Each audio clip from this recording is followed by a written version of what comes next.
Урматтуу Рыскелди Чинибекович, мен сизге кайрылуумдун себеби менин күйөө балам Осмоналиев Максат Кадырович сиңдим Эсенгулова Кундуз Рыспековна Бишкек шаардык санэпидемстанцияда сан врач болуп эмгектенишет.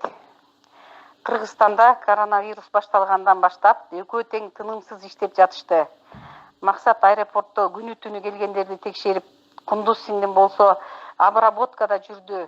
Кээде суук кабинетте, дежурствода өздөрүнүн милдеттерин так аткарып, күнү түнү дебей ошол жерде жүрүштү. Оорунун ачактуу жерлеринде жиберишти. Ошол жерде дагы өз ден соолуктарына тобокелдиктерге салып, милдеттерин так аткарышты. Милдет аткарып жатып, ооруну жугузуп алышты. Эсенгулова Кундуз 25 жылдан бери сан врач болуп эмгектенет.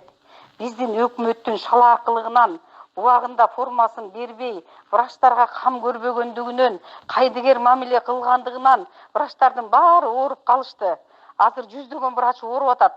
Азыркы күндө өмүр менен өлүмдүн ортосунда кармашып жатышат.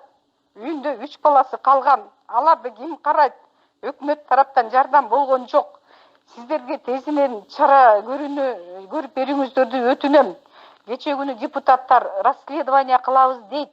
Ошол жерге барып, ошону айткан врачтар экөөнүн жаткан жеринен ордудан барып расследование кылып көрсүн, ошол коронавирус бекен же башка бекен, ошону текшертип көрүшпөйбү анда? Кандай биздин мамлекет кайдыгер мамиле кылышат? Сиздерден тезинен чара көрүп карап берүүңүздөрдү өтүнөбүз.